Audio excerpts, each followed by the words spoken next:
Going live, taking some questions and hoping you're having a good day and a good week so far. This is what we call 2 for Tuesday, where we do a live Q&A and we also show some combat swimmer stroke videos that people submitted this week for me to watch and critique. So we'll try some of that as well.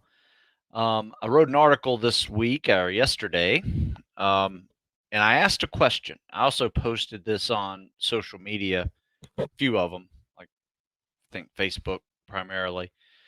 And I just asked a question like, if you were king for a day and could make any fitness test you wanted, what would you do?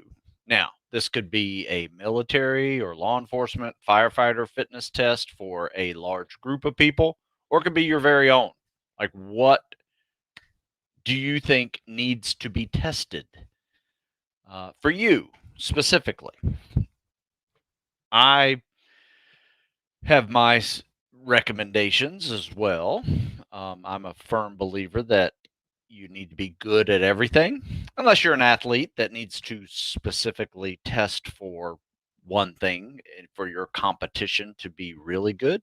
You know, like runners, obviously, or um, football players or whatever sport you're in, things like that.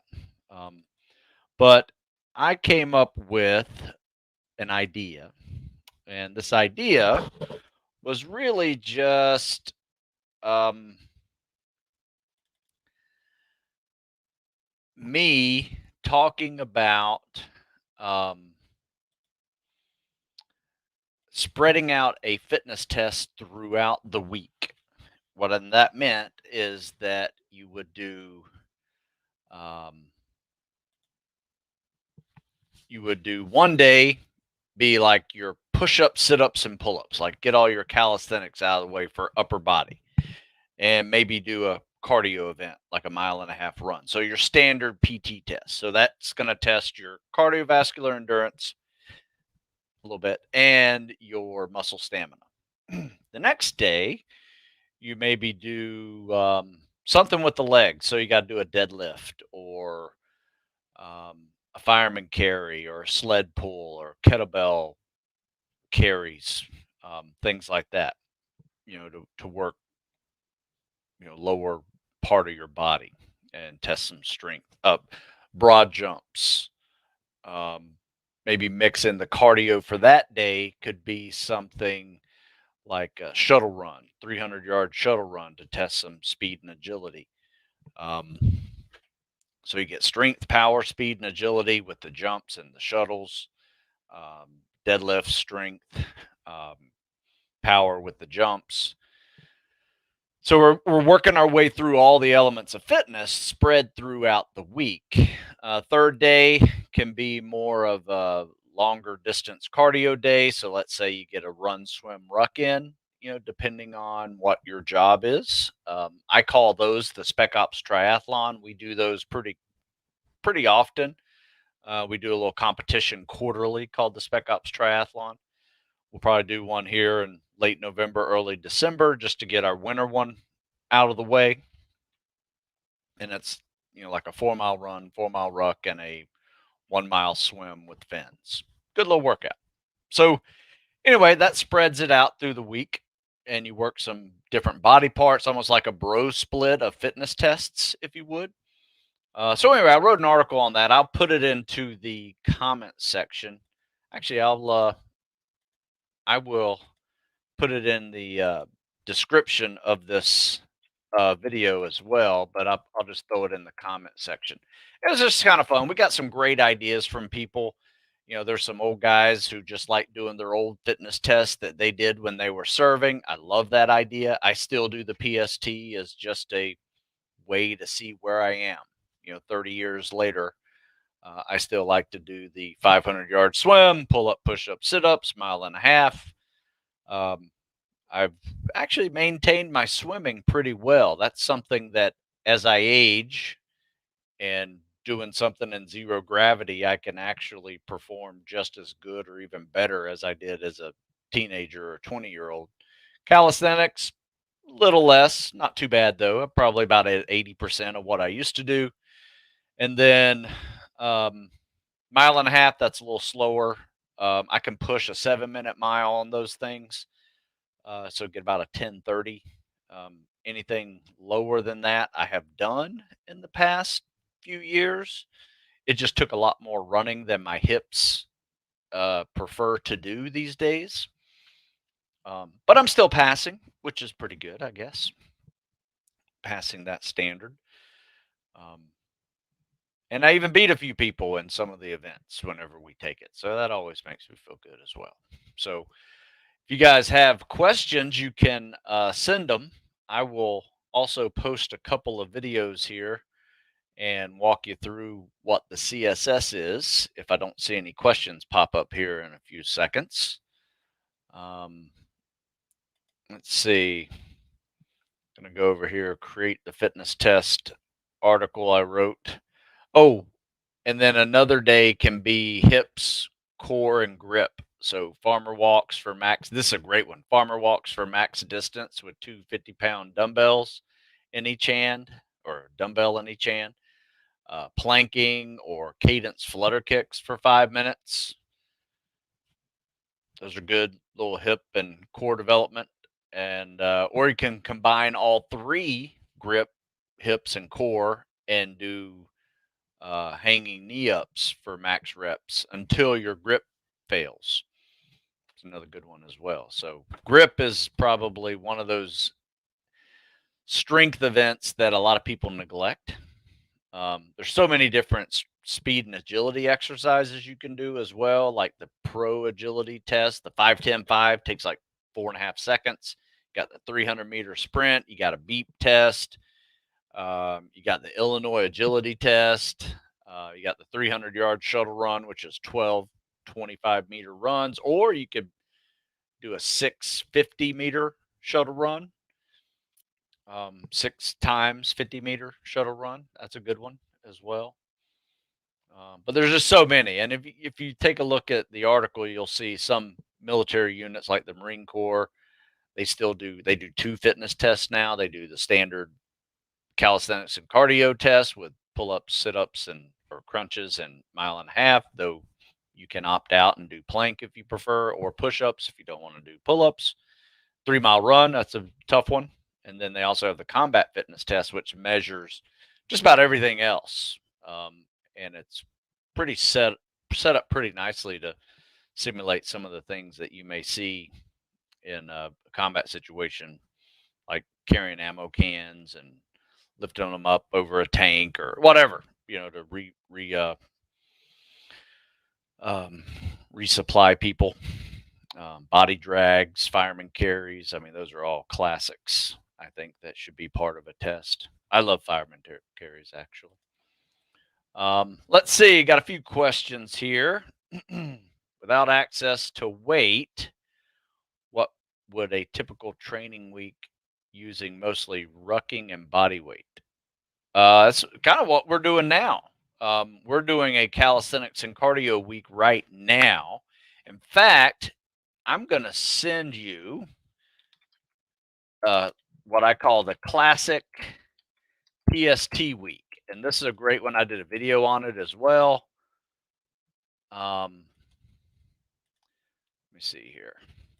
I did a video on this one as well. And it's got the classic exercises in it, from a PT pyramid followed with a run. It's got a leg day where we find this hill. We do some running or rucking, depending on what you do. A bunch of squats and lunges that day. Fireman carry, that's a classic. Once again, no equipment. And then instead of a pyramid workout on Wednesday, we'll probably do something like a mobility day, or maybe bump mobility day to Thursday and do an upper body day again, but with like supersets, like sub max rep sets, but you just build up the volume.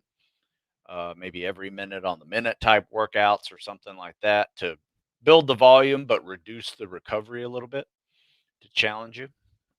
Pull-ups, push-ups, sit-ups, dips, overhead presses, like with your ruck or something. And then that mobility day comes in handy when you're kind of burning 3 days in a row that hard, and then Friday can be a like a spec ops triathlon, what we would do, like a run, swim, ruck, and then Saturday can be a kind of a grand finale workout, depending on how much juice you have left. You can do like Murph workouts, max rep set stuff, mix in some abs, bear crawls, fireman carries, things like that. But that's what I would do if I'm looking for a week with just rucking and body weight exercises. You can get pretty creative with that one. So yeah, definitely check out um, that article I wrote in there. It's just a PST week. If you can't swim, just replace that with rucking. Get a sandbag and do a lot of the events that simulate log PT, such as overhead press, chest carries, lunges, shoulder carry squats, chest carry sit ups. You can do lay on your back and do push ups. And then, of course, run with the sandbag. That sucks. And that can help you simulate like a log PT workout. Good question. I like those kind of questions because, I mean, we do those pretty regularly, just a week with calisthenics. In fact, we're doing it right now as an assessment week just to see where our endurance and muscle stamina is to take us into the fall and winter lift cycle, which is something we are getting ready to do now that it is November. In fact, I'll put it in right here. This is something similar to what we're going to do, but we'll probably wind up making some small changes to this type of workout instead of doing a pure, long cycle of just lifting and adding in deload weeks when you feel burnt out. Is we'll do like we did last winter, where we did increase the strength and crush the pass test or PST with what we call block periodization. Put that link in there as well. And that was, in fact, that's right there. Tactical strength was another winter lift cycle we did. And then this one is a block periodization cycle where we did 3 weeks of strength training followed by 1 week of calisthenics and cardio. Not unlike what you're asking, where you're rucking and you're doing just body weight exercises. And of course, when you have a ruck, you can make body weight exercises a little harder. That's something we do as well during this cycle is, weight vests or rucks makes push-ups harder, makes pull-ups harder, makes squats and lunges harder. So you can actually turn a calisthenics week into a kind of a pseudo weightlifting week by just adding weight, keeping it in your ruck and doing calisthenics with making them weighted stuff. Continued question for you, sir. It says one arm push ups can be done instead of bench press. Yeah, sure. Pistol squats. Yeah. I mean, if you want to get creative and just add some variety, there's nothing wrong with that. I would recommend it. All right.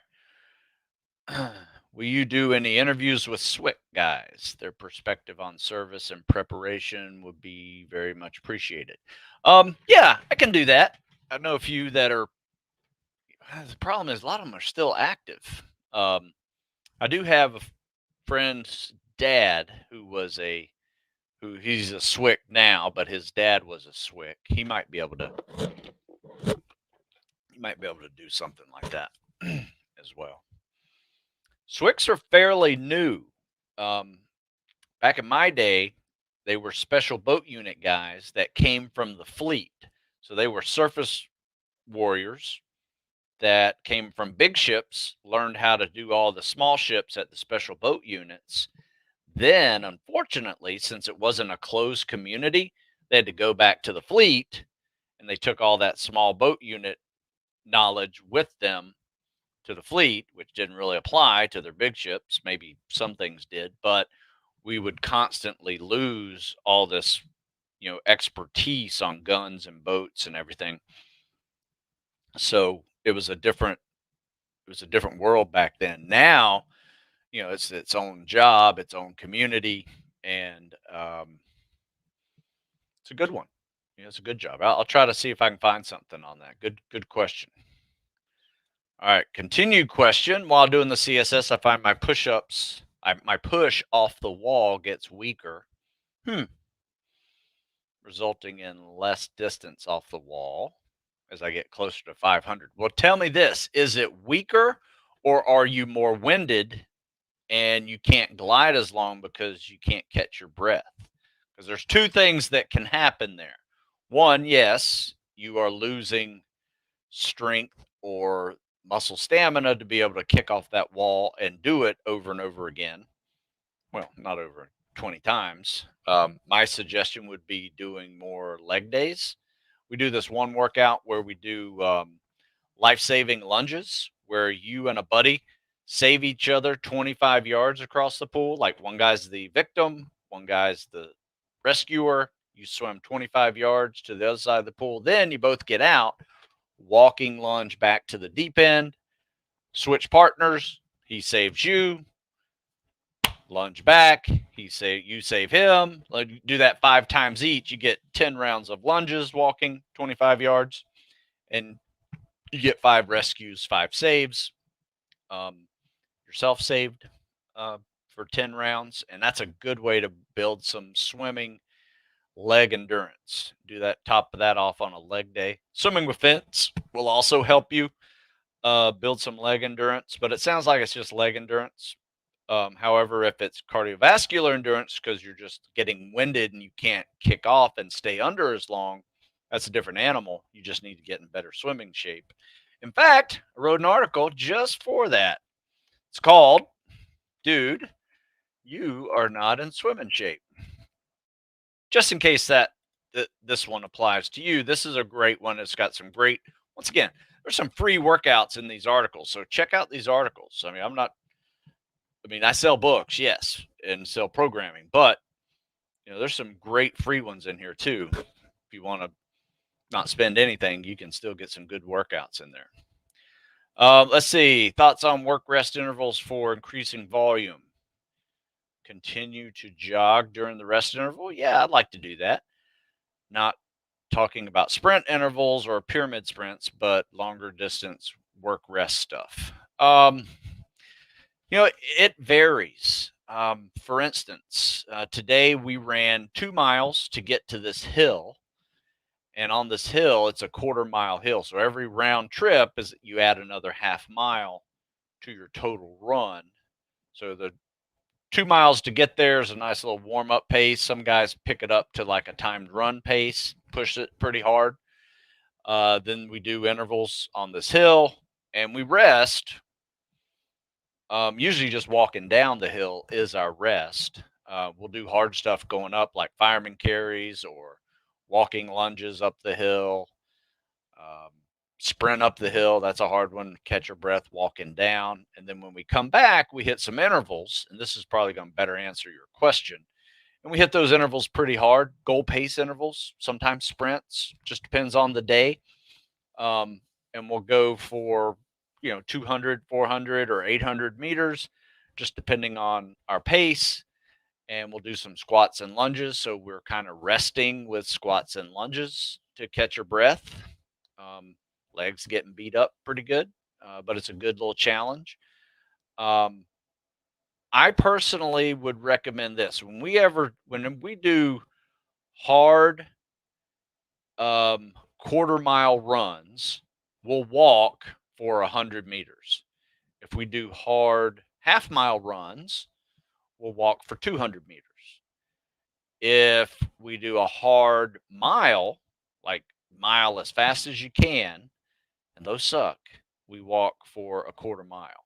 So that's kind of and that walk can be as slow as you want. And eventually you'll catch your breath if you want to start jogging a little bit to build some momentum to get into the next set. That's another option. So I guess my best answer for you as far as time, we probably try to start off on a 2-to-1 ratio of rest to work and try to get that down to like a 1-to-1 ratio of rest to work. So, however, how long you ran, that's how long you rest. And then, if if you can push a little harder, you try to cut that back a little more on the recovery. So now you're resting 50% of what you ran. So if you run a quarter mile in 90 seconds, you get a 45-second rest. But that progresses, right? You may start off with a 3-minute rest that goes to a minute and a half rest. Now you got a 45-second rest. So it all depends on your ability to recover, and everybody's going to be different. So I can't just say blindly, this is where you need to have your rest and recovery sets built into your training. Those rest as needed is my best answer for you. All right, let's see what else we got. DJ says, having a hard time breathing during the CSS. Are you supposed to exhale the whole time underwater like freestyle? You're underwater a long time.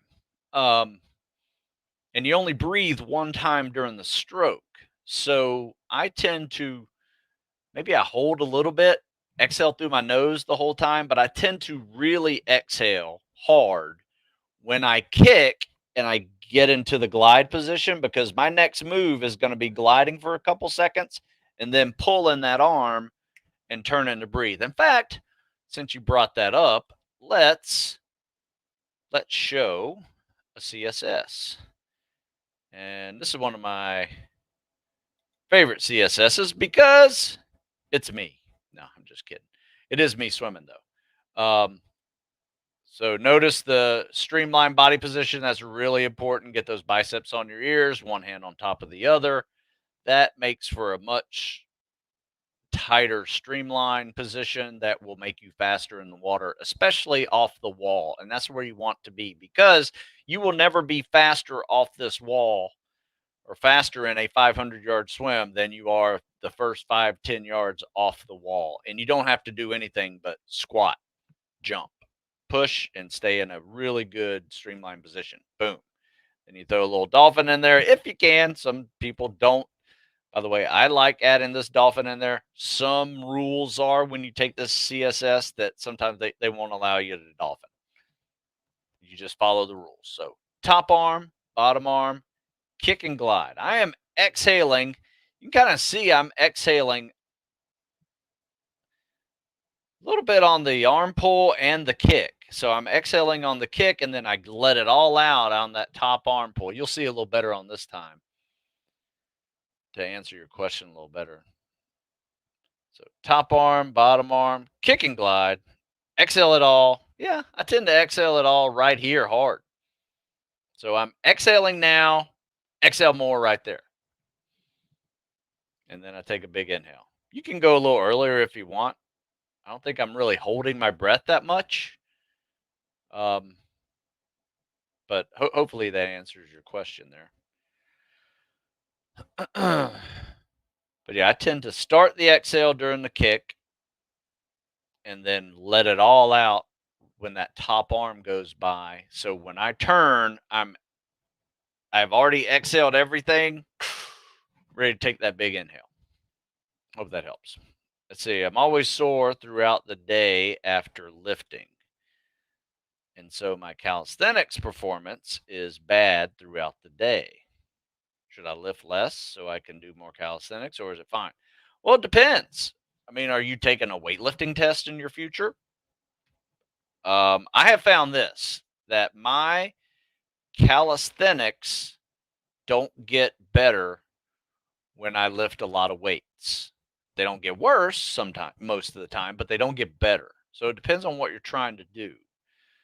What is your goal there? Are you trying to crush a PST? Then I would probably lift less and do more calisthenics. If you're just trying to maintain some strength while you maintain your calisthenics, you can do that. I mean, that's kind of what this workout's all about, is 3 weeks of strength training followed by 1 week of calisthenics and cardio. However, strength training is different in the tactical world. And if you're trying to prepare for a fitness test, you might be trying to prepare your strength for boats and logs and human carries and things like that, load bearing activities. However, you also want to be able to maintain your calisthenics and cardio, because that's going to get your foot in the door to these professions. So what we do is we will warm up whatever muscle group that we're going to lift with calisthenics. So if we're doing leg day, we're doing squats and jogs just to kind of warm ourselves up. In fact, we do this thing called the squat pyramid. One squat, run 100 meters, two squats, run 100 meters, three squats, back and forth on a football field. Do that 10 times. Got a 1,000-meter jog, and it's not a sprint, 1,000-meter jog mixed in with 55 squats. Do the same thing with push-ups and pull-ups on pull and push days. Mix in with jogs and dynamic stretches and things like that. Then we go hit the lifts. And depending on how you want to do this, you can try after a bench press, try to top off your bench press with a push-up test. And that's hard. You probably only get like 10 or 15 push-ups after that. But that is very common. Your calisthenic performance will suffer if you're lifting muscle groups that are pretty hard that same day or in that same session even. So we warm up with calisthenics, we lift, and then we cool down with calisthenics and some kind of cardio. And that helps you maintain your calisthenics and cardio while you get stronger. If that makes sense. Anyway, that's what these two workouts are all about. Tactical strength and increased strength and crush the PST. Also, the fall winter lift cycle is very similar to that as well. All right. Let's see. Just got tennis elbow. Do you have any tips to get rid of it by myself? I would go to YouTube where you are and search it. There are physical therapists that post some really good educational videos to help you with that tennis elbow. Now, depending on what tendons are inflamed, you may find that pushing hurts the elbow. So push-ups, bench press, overhead press, anything that you're pushing away from you is going to hurt. Or could be just the opposite. Pushing doesn't hurt, but pulling does. Might be a bicep tendon in there that's getting inflamed. So, it kind of depends on, a lot of people confuse tennis elbow with just any elbow pain, period. But you typically have one or two of those that you can still do. You might be able to do your push exercises, but you got to stop pulling. Might be able to do your pull exercises, but you got to stop pushing. And then a lot of massage will work. I used to have a band also that would wrap around your forearm. In fact, this is kind of like what I'm talking about, but it's a little reflector. But you wrap one of those around your forearm right there. Sometimes that will allow you to have the ability to train without hurting it. Sometimes you might still want to pull back a little bit on the volume, though, if you can find ways to still train that activity, whether it's push or pull. Good question, though. How fast should the warm-up be for the 50-50 workout? All right, for those of you who don't know what the 50-50 workout is, put it in here. This is a great little workout. I do one of two things on that warm-up. I tend to mix in every so often freestyle mixed with CSS. So I'll do CSS and free. During that workout, I'll throw in a breaststroke in there just to kind of loosen up a little bit, another set of muscles. But it's not slow. I prefer people to be able to do that warm up eventually, like they're taking a PST. So eventually, it may start off pretty slow, where all you're trying to do is finish a 500 without stopping. That's a big step. A lot of people are trying to pass a 500-yard swim, but they've never swum 500 yards consistently or in one setting before without resting. That's the first step, being able to finish 500 without stopping. And I don't care what stroke you do, freestyle, side stroke, backstroke, just keep moving the whole time. Now, as far as time is concerned, eventually that will get better. Eventually you'll find your 500-yard warm-up will be probably what your old PR was. So my guys usually do it at like 9 minutes for their warm up, but they've gotten their swim time down to below 8 minutes on a real test. So it's a little slower than their PR, if that makes sense. But yeah, mix it up. What are your thoughts on Navy divers? Any advice or helpful info you have is appreciated. Yes, love Navy divers. I worked with Navy divers at our SEAL team. Um, we were at a SDV team, so Navy divers are there. They're at other SEAL teams as well. Um, they are very knowledgeable in their profession and a lot of fun too. Um, I will say this: a lot of people, uh, right after boot camp, they go through dive prep, it used to be called, at Great Lakes. And they don't really bring their A game to that one because they just think it's dive prep. Well, it's actually selection. And I wrote an article on this actually. Dive prep um, is selection now. I think it's on military.com. Um, nope, it's on stewsmithfitness.com. So um, I'm going to put this here because this is a great read on the type of stuff that you need to do. But I mean, dive prep is really hard. I mean, there's a lot of treading that's going to happen. There's a lot of swimming that's going to happen. A lot of swim PT is going to happen. Underwater swims. Um, and just, you still got to take the PST, stuff like that. So you're going to get a little deconditioned at boot camp, and you're going to have to try to fit in as much workouts as you can to so you can go into dive prep slash selection um, and be in shape to be able to do that. A lot of people have a hard time with that, and they get dropped from the course because they are not ready for dive prep or selection. You need to be practicing now in the water, treading water, underwater swims. Not too much. Never do that alone either. Before I continue on with this, never swim alone because people die every year swimming underwater. If you're by yourself in a pool, don't do underwater swims. You can swim, just don't do anything crazy because unfortunately every year we have somebody die who's trying to get into some kind of aquatic special ops program because they're swimming on their own, they're doing breath holds and things like that. So let that be my dad warning to you. Don't be stupid. All right. Let's see here. Learning in a big swim box, a big square box filled with water 4 feet deep that pushes water. Oh, you mean in the pool? Yeah, it's no different. It's kind of like best way to compare that would be like running on a track versus running on a treadmill. I personally like those endless pools. They're pretty fun to use. I think the transition from endless pool to regular pool is a lot better than the transition from running on a treadmill to running on real land. That's my opinion.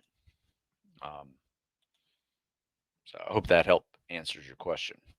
Got pretty good habit of panicking as soon as I go underwater. Any advice to break it? Keep swimming. Keep practicing.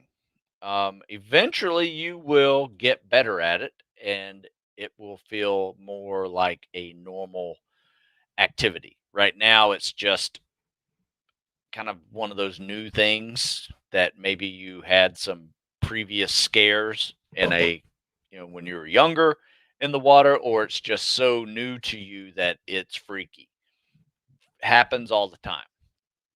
Um, I have not seen that in a lot of candidates because they address it long before they are students in the actual selection process. However, seeing put it this way, yes, I've seen it with people who are preparing to go to spec ops programs that require diving.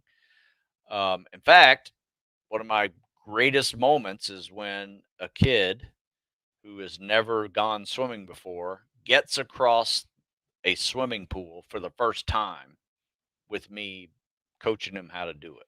And then months later, he gets really good, gets more comfortable in the water, gets in shape, and he's crushing the PT test now along with the swim. He gets two buds, struggles a little bit with some of the aquatics section like treading water and drown proofing and things like that, but he pushes through and makes it. And now he is a SEAL today.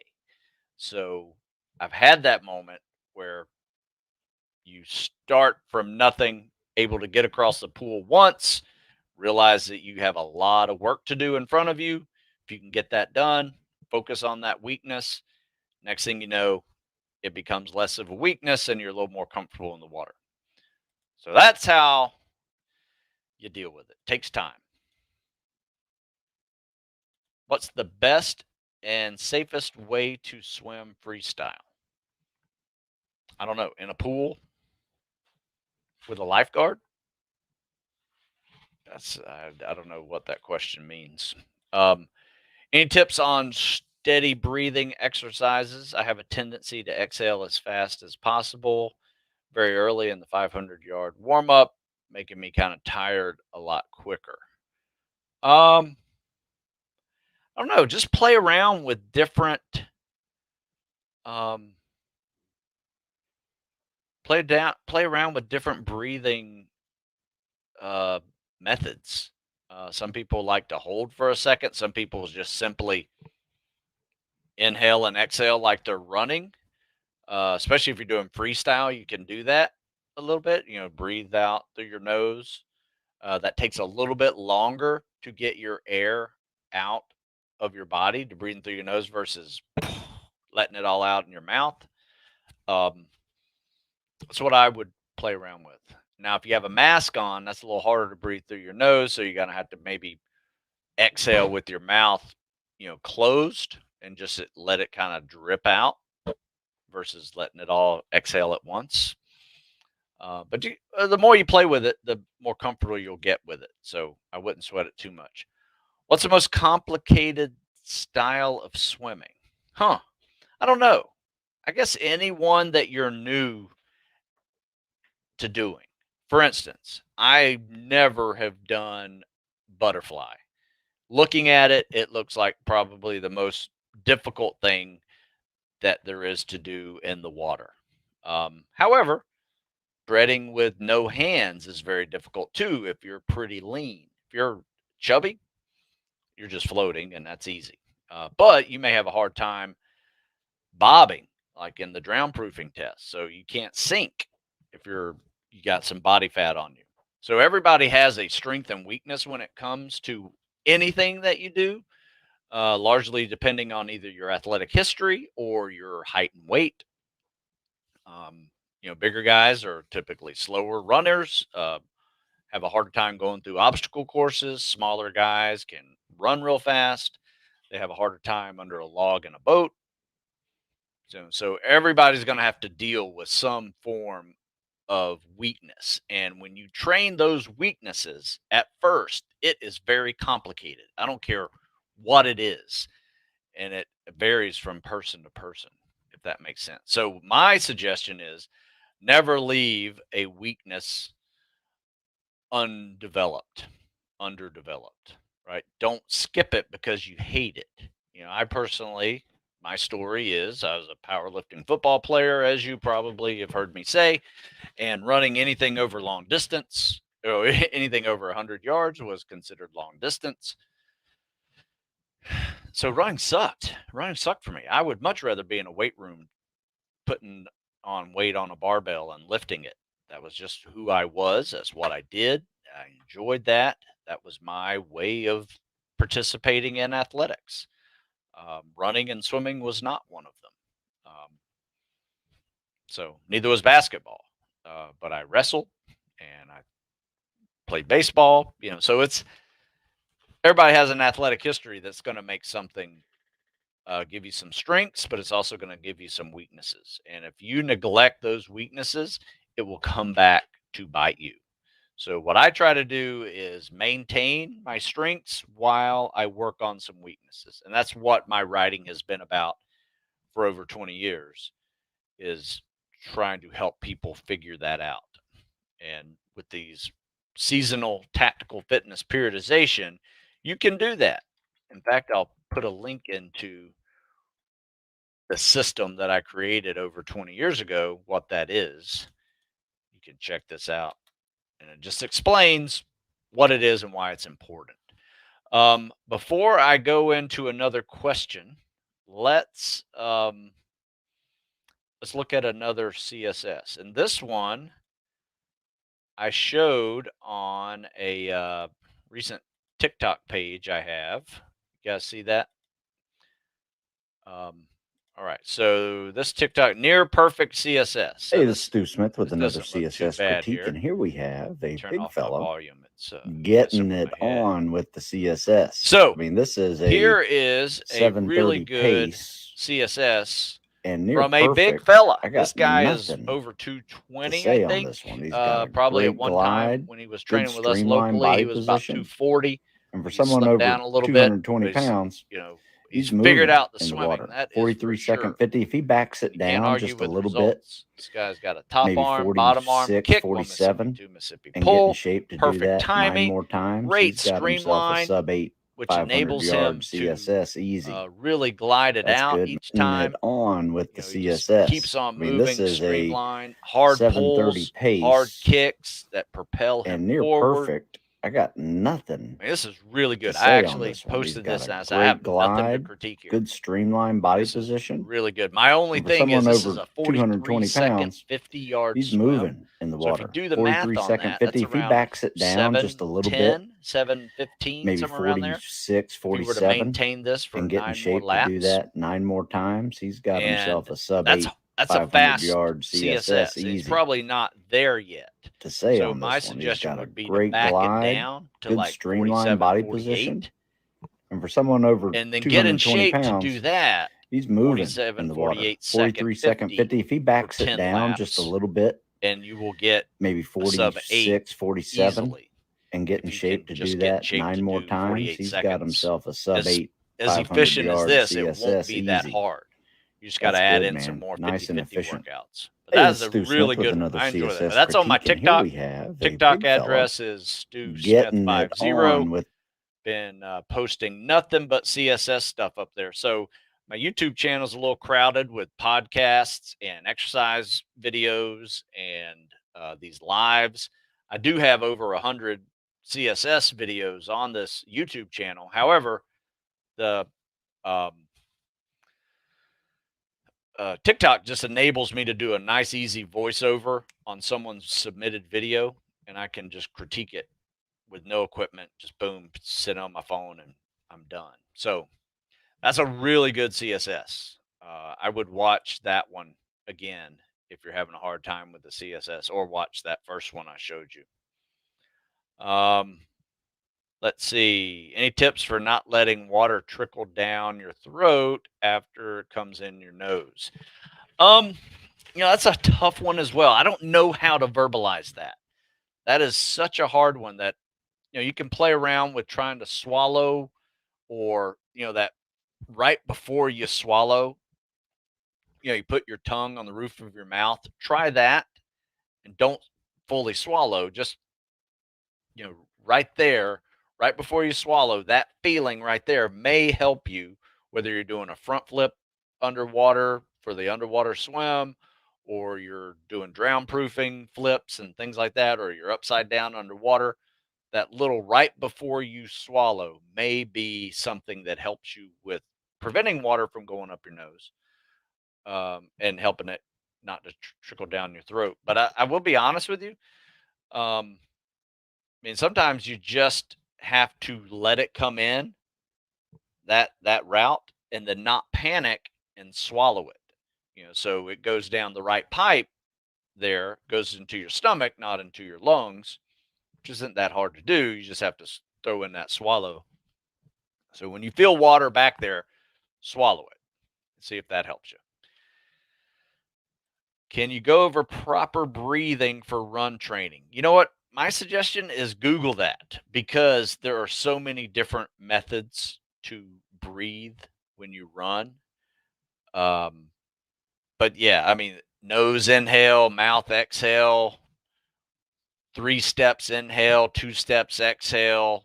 There's so many different methods to doing that. I mean, I've written about that one. I tend to use that one. And once I figured out how once I started doing that, I became a much better runner. Because I was just breathing all over the place. I looked like I was hyperventilating.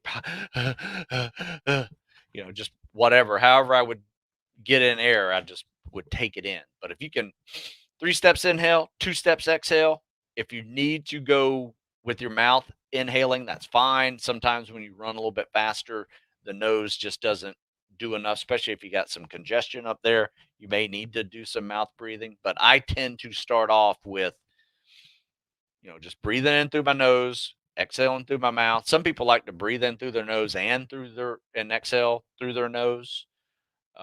Some people are mouth breathers the whole time just because they got screwed up sinuses. Everybody's a little bit different. You need to find what works for you, but there are probably half a dozen methods of timing and cadence that can help you with that. Some people prefer a 3-step in, 3-step out, or 2 and 2. I tend to exhale faster than I inhale, so that's why I go with the 3-2 option. But someone who's better runner than I am can really explain that for you, and that may be helpful for you. Let's see. All right, let's talk to the power lifter who switched to body weight and cardio training to drop to prepare for PJ school. I didn't realize body weight was so hard. Will this workout style give you a lean look? Yeah, it definitely add to your lean look. Um, you'll probably lose some muscle mass, which you just have to let the ego get over. Because whenever I started this journey, I was probably about 220, uh, squatting over 4, deadlifting 450, bench pressing almost 4. I mean, I was pretty strong kid that power lifted and did a lot of football training. I could do sprints. I couldn't do mile and a half very well at all. And I got down to like 190 pounds. So I lost some mass. I lost some bulk.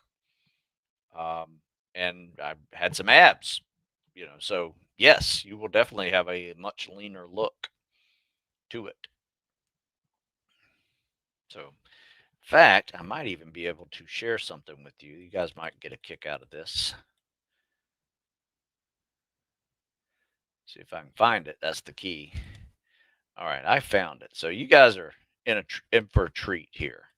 So this is me 30 years ago. Let me shut that down. This is me 30 years ago, about to graduate buds with my buds class, and we are hanging out on a lifeguard stand. And this is me right here. So, yeah, kind of fun. We're just sitting there in our UDT shorts. I think there's about 28 of us that graduated. We started with 120, and now we are posing for the cameras because we're about to finish buds and go to our SEAL team. So, how about that, huh? So, that was kind of fun. 30 years ago, you believe that? That was class 182. Got my buds helmet. Good times, good times.